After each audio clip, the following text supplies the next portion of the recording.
السلام عليكم ورحمة الله وبركاته. الحمد لله رب العالمين والصلاة والسلام على أشرف الأنبياء المرسلين نبينا محمد وعلى آله وأصحابه أجمعين أما بعد.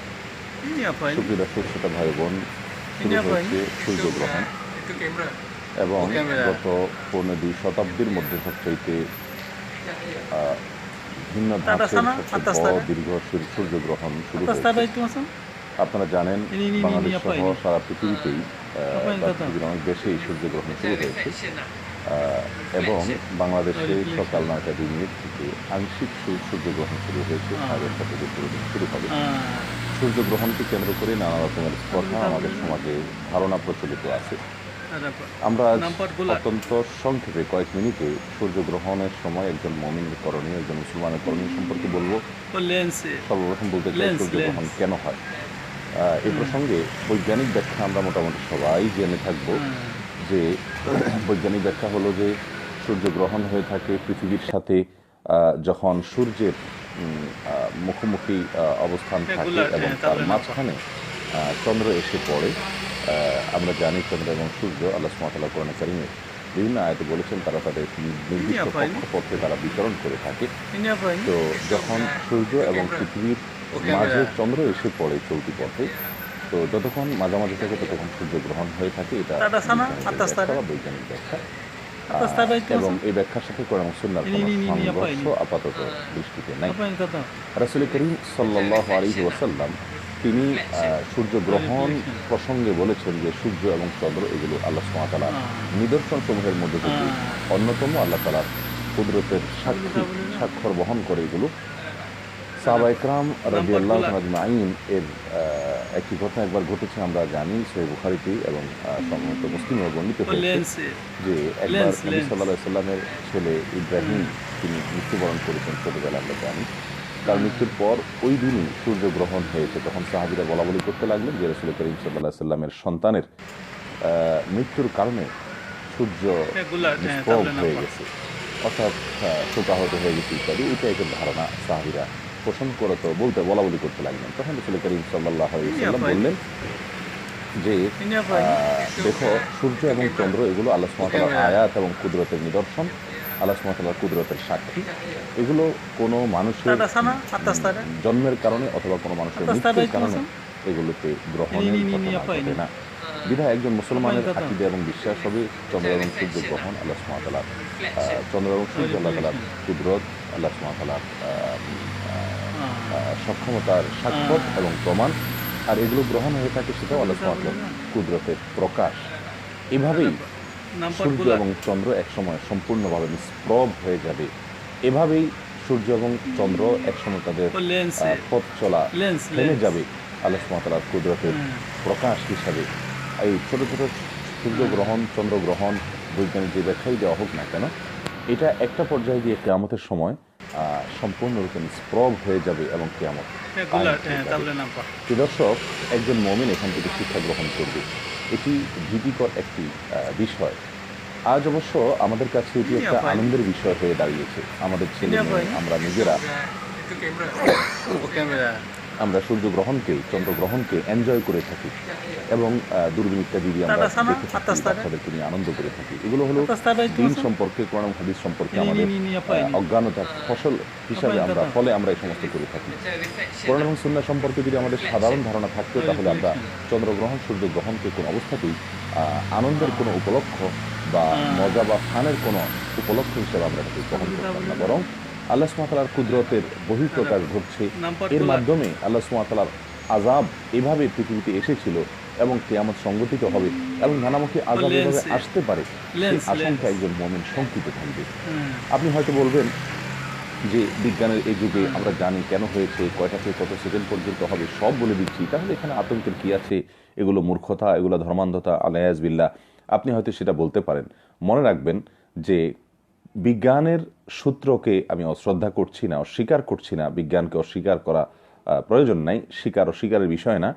বিষয় হলো যে অন্ধকার থেকে আর কখনো আলো নাও আসতে পারে, অন্ধকারের মাত্রা বাড়তেও পারে। কওমে আদ, কওমে সামুদের ইতিহাস যদি আপনি পড়েন দেখবেন যে যখন এই ধরনের সামান্য আবহাওয়া বৈরী ছিল, তারা মনে করতো যে এটা তো প্রায়ই হয়ে থাকে, এটা তো প্রাকৃতিক বিষয়। কিন্তু একটা পর্যায়ে কিন্তু তাদেরকে এমন একটা জায়গায় নিয়ে যাওয়া হয়েছিল যে তারা ধ্বংসের হাত থেকে আর রক্ষা পায়নি, ধ্বংস হয়ে গেছে। এবং তাদের সেই ধ্বংসাবশেষ সৌদি আরবের তাবুক এলাকাতে, খাইবার এলাকাতে এখনও আছে সেই সমস্ত বিধ্বস্ত ঘরবাড়িগুলো। আমরা যারা গিয়েছি দেখেছি, আমি নিজে গিয়েছি। অতএব বৈরী পরিবেশ, এ ধরনের অন্ধকার হয়ে যাওয়া, এটা মুমিনের জন্য আতঙ্কের বিষয়। যে কিয়ামতকে বিশ্বাস করে, যে আখিরাতকে বিশ্বাস করে, যে পরকালকে বিশ্বাস করে, যে আল্লাহ সুবহানাহু ওয়া তাআলার প্রতি তার ঈমান আছে, সে ব্যক্তি অবশ্যই এরকমভাবে যে কোনো আপনার চন্দ্রগ্রহণ হোক, সূর্যগ্রহণ হোক, যে কোনো ঝড় তুফান হোক, এগুলোতে সে আতঙ্কিত হবে। সাধারণ ঝড় তুফান হলে রাসূল করিম সাল্লাল্লাহু আলাইহি ওয়াসাল্লাম আতঙ্কিত হয়ে মসজিদে চলে আসতেন বা ইবাদতবন্দি শুরু করতেন, আল্লাহর ভয় তার ভিতরে জাগ্রত হতো। আজ বিজ্ঞানের উন্নতির যুগে আমাদেরকে বিজ্ঞান তথ্য দিয়ে দিচ্ছে কেন ঝড় হচ্ছে, কতক্ষণ থাকবে, কোন দিকে থাকবে, কোন দিকে থাকবে না। এই কারণে যদি আমরা মনে করি যে আমরা অনেক শিক্ষিত হয়ে গেছি, আল ইয়াজুবিল্লাহ, রাসূল করিম সাল্লাল্লাহু আলাইহি ওয়াসাল্লাম এবং সাহাবায়ে কেরাম তারা যে আতঙ্কিত হতেন, তারা বিজ্ঞান জানতেন না সেজন্য আতঙ্কিত হতেন, তাহলে এটা আমাদের মূর্খতা এবং অজ্ঞানতা হবে। মনে রাখবেন, আমরা এটাকে সম্পূর্ণভাবে প্রাকৃতিক এবং স্বাভাবিক বিষয় মনে করলেও যখন একজন মানুষ আল্লাহর আযাব সম্পর্কে ধারণা রাখে, পৃথিবীর ইতিহাসে ধ্বংস হবে অন্য জাতি সম্পর্কে ধারণা রাখে, এবং রাসূল করিম সাল্লাল্লাহু আলাইহি ওয়াসাল্লামের কথার প্রতি যার আস্থা আছে, হাদিসের প্রতি যার আস্থা আছে, সে ব্যক্তি কিন্তু বিজ্ঞানের এই তথ্যের প্রতি শ্রদ্ধা রাখার পাশাপাশি সে আতঙ্ক বোধ করবে, কারণ এখান থেকে বড় কিছু ঘটতেও পারে। আর সবচেয়ে বড় কথা হলো কিয়ামত এভাবেই ঘটবে। বিধায় আল্লাহ সুবহানাহু ওয়া তাআলা ভয় আমাদের অন্তরে জাগ্রত করতে হবে। সূর্যগ্রহণকে কেন্দ্র করে আমাদের করণীয় বিষয়গুলো সর্বসাকল্যে 5টি করণীয় আছে।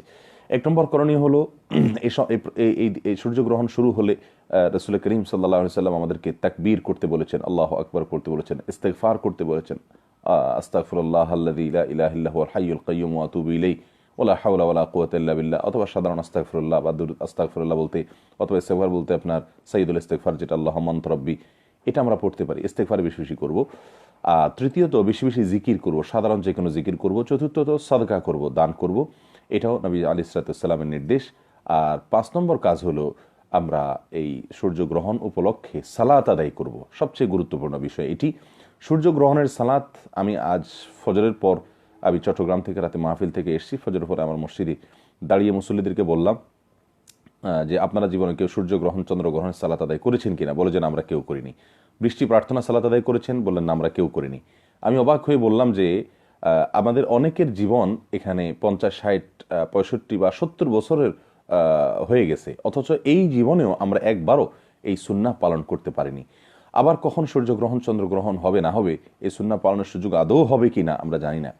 তো এই সুন্নাহকে অত্যন্ত গুরুত্বের সাথে পালন করা উচিত। আমাদের মসজিদে 10টার পরে ইনশাআল্লাহ এই সালাত শুরু হবে, কিছুক্ষণ পরে ইনশাআল্লাহ সালাত শুরু হবে। আমি যেখানে জুমা পড়াই, ভূমিপল্লী জামে মসজিদ, আশপাশে যারা আছেন সেখানে শামিল হবেন ইনশাআল্লাহ। আর আপনারা যে যেখানে আছেন আপনাদের মসজিদগুলোতে এই সুন্নাহকে জিন্দা করার চেষ্টা করুন। আর মসজিদে সম্ভব না হলে আপনার বাসা, বাড়িতে, আপনার দোকানে, অফিসে, যেখানে আপনি থাকেন সেখান থেকে সলাতুল কুসুফ বলা হয়েছে এটাকে। হাদিসের ভাষ্য, ফিকহের কিতাবগুলোর ভাষ্য হলো সলাতুল কুসুফ বা সূর্যগ্রহণের সালাত। এই সালাত প্রসঙ্গে বলবো যে এই সালাত সুন্নাহ সালাত, জামাতে পড়া যায়, একাকীও পড়া যায়, মা বোনরা বাসা থেকেও পড়তে পারেন। এই সালাতের পদ্ধতি প্রসঙ্গে ওলামাদের মধ্যে প্রসিদ্ধ 2টি মত রয়েছে। ওলামায়ে আহনাফ বা হানাফি মাযহাবের ওলামায়ে ইকরাম, আমাদের দেশের ওলামায়ে ইকরাম, বেশিরভাগ ওলামায়ে ইকরাম, তাদের দৃষ্টিতে এই সালাত অন্য সাধারণ সালাতের মতোই, তবে রুকু, সিজদা, বৈঠক এবং কওমা অর্থাৎ দাঁড়িয়ে কেরাত পাঠ এগুলোকে অনেক দীর্ঘ করা সুন্নাত, এবং এর সপক্ষে বিভিন্ন দলিল পেশ করা হয়ে থাকে, হয়ে থাকেন। আর এর বিপরীতে সৌদি আরবের স্কলারগণ, ইমাম শাফি রাহমাহুল্লাহ, ইমাম আহমদ ইবনে হাম্বল রাহমাহুল্লাহ এবং যথাসময় ইমাম মালিক রাহমাহুল্লাহ, অর্থাৎ বেশিরভাগ ওলামাদের মতে সালাতুল কুসুফ এটার ধরন হবে অন্য সালাত থেকে ভিন্ন। এক হাদিসে এক সাহাবী বর্ণনা করেছেন যে রাসূল করিম সাল্লাল্লাহু আলাইহি ওয়াসাল্লাম সালাতুল কুসুফ পড়েছেন কিভাবে, তিনি বলেছেন যে 2টা কেরাত পড়েছেন, 2টা রুকু করেছেন, অর্থাৎ প্রথম তাকবীর আল্লাহু আকবার করে হাত বাঁধে সূরা ফাতিহা পড়ার পরে দীর্ঘ সূরা পাঠ করেছেন। একজন আসেন নবী সাল্লাল্লাহু আলাইহি ওয়াসাল্লাম প্রায় সূরা বাকারার চাইতে বেশি বা সূরা বাকারা সমপরিমাণ তেলাওয়াত করেছেন, তার মানে 3 পারা বেশি তেলাওয়াত করেছেন। এরপরে সূরা বাকারা তেলাওয়াতের পর তিনি রুকুতে গেছেন, রুকুতে গিয়ে দীর্ঘ সময় ধরে রুকু করলেন, রুকু থেকে দাঁড়িয়ে উঠে আবার তিনি কেরাত পাঠ করলেন দীর্ঘ সময় ধরে, আগের থেকে একটু কম। এরপর তিনি আবার রুকুতে গেলেন, সেই রুকুতে গিয়ে আবার দীর্ঘ রুকু করলেন, রুকু করে এরপরে দাঁড়িয়ে তারপর তিনি সিজদা গেলেন। তাহলে প্রথম রাকাতে আমরা দেখলাম 2টি কেরাত এবং 2টি রুকু হলো। এভাবে সালাতুল কুসুফ, বাকিগুলো স্বাভাবিকভাবে থাকবে, সিজদাগুলো একটু লম্বা হবে, বাস দুইটা সিজদা তো সব নামাজই আছে, এখানেও থাকবে। এভাবে সালাতুল কুসুফ হওয়ার কথা হাদিসে নবী হোসেন বর্ণিত হয়েছে। আর ফোকাহে হানাফ যেটা বলে থাকেন তার সপক্ষে দলিল আছে, এবং ভয়ের সময় ভয় এবং আতঙ্ক দেখা দিলে ইসলাম যে বলেছেন সে হিসেবে তাদের দলিলগুলো উল্লেখ করা হয়ে থাকে। যাই হোক, এই সালাতুল কুসুফ যে পদ্ধতি হোক না, ওলামা ইকরামের ফিকহি বিষয়, ইজতিহাদি বিষয়, এগুলোর কোনোটাকে ডিসকারেজ করার প্রয়োজন নেই। আমি দুটি মত এবং দুটি মতের সপক্ষের দলিলগুলো উল্লেখ করার চেষ্টা করলাম। আর রাসূল করিম সাল্লাল্লাহু আলাইহি ওয়াসাল্লামের সুন্নাহ হিসাবে আপনি যে পদ্ধতি অবলম্বন করেন না কেন, সালাতুল কুসুফটা পড়া উচিত, মা বোনরা বাসায় পড়া উচিত, আমরা নিজেদের অবস্থানে পড়া উচিত, অন্তত জীবনে একবার হলে সুন্নাহর উপর আমল করা উচিত। আল্লাহ তাআলা আমাদেরকে আমলের তৌফিক দান করুন। আর কুসংস্কার যেটি সালাতুল এই আপনার সূর্যগ্রহণকে কেন্দ্র করি, সেটা হলো যে অনেকে মনে করেন গর্ভধারণকারী মহিলারা এই সময় কথা বলতে পারেন না, কাটাকাটি করতে পারেন না, কাইতে উঠতে পারেন না, এই করতে পারেন না, ওই করতে পারেন না, অনেক অনেক সমস্যা এরকমভাবে কথা বলা হয়ে থাকে। আমরা এই প্রসঙ্গে বলবো যে আসলে রাসূল করিম সাল্লাল্লাহু আলাইহি সাল্লাম থেকে সূর্যগ্রহণকে কেন্দ্র করে কোনো প্রকার আপনার কোনো প্রকার মেয়েদের জন্য যে ইয়েগুলো রয়েছে, অর্থাৎ আপনার বিধিনিষেধগুলোর কথা আমরা বলে থাকি, এগুলোর কোনো প্রকার ভিত্তি নবী সাল্লাল্লাহু আলাইহি ওয়াসাল্লাম এর আপনার হাদিসে পাওয়া যায় না। একজন প্রশ্ন করছেন কমেন্টে, সালাতুল কুসুফ কয় রাকাত পড়বেন? 2 রাকাত সালাত আদায় করবেন। আপনি যদি স্বাভাবিকভাবেও পড়েন তবু ওলামা ইকরামের একটা কওল অনুযায়ী হয়ে যাবে। তবে 2টা কেরাত এবং 2টা রুকন নবী সাল্লাল্লাহু আলাইহি ওয়াসাল্লাম করেছেন বলে সুস্থ সহাবী যারা বর্ণিত আছে সেটা করতে পারলে আমি মনে করি আরও বেশি ভালো। 2টার রুকু করে বাকি 2 রাকাত সালাত আদায় করবেন। আপনি যত দীর্ঘ করতে পারেন ততই ভালো, সূর্যগ্রহণ শেষ হওয়া পর্যন্ত করতে পারলে সবচেয়ে ভালো। যাই হোক, সূর্যগ্রহণ এর সময় মেয়েদের কথা বলছিলাম যে আমাদের গর্ভবতী মায়েরা তারা বিশেষ কিছু করবেন কিনা, সেগুলো না, তারা বিশেষ কোনো কিছুই করবেন না। যারা মনে করেন যে সূর্যগ্রহণ হলে আপনার মেয়েরা এটা করতে পারবে না, ওইটা করতে পারবে না, তারপরে পুরুষরা এটা করতে পারবে না, এগুলোর কোনো ভিত্তি নাই, এগুলো কুসংস্কার। বিশেষ করে গর্ভবতী মায়েদের জন্য অনেক কথা বলা হয়ে থাকে, গর্ভের সন্তান নষ্ট হয়ে যাবে, বিকলাঙ্গ হবে, হান হবে, তান হবে, এটা করলে এটা হবে, এগুলোর কোনো ভিত্তি নাই। বরং গর্ভধারণকারী মায়েরা, গর্ভবতী মায়েরা তারাও আমাদের মতো অন্য সাধারণ মানুষের মতোই এই সময় সালাত আদায় করবেন, এই সময় বিভিন্ন জিকির আজকার করবেন, এই সময় তাসবিহ পাঠ করবেন, তাকবীর পাঠ করবেন, ইস্তেগফার করবেন। ও আরেকটা আমল হলো সাদাকা করা, সাদাকা করবেন। তাহলে আমরা আবারও বলছি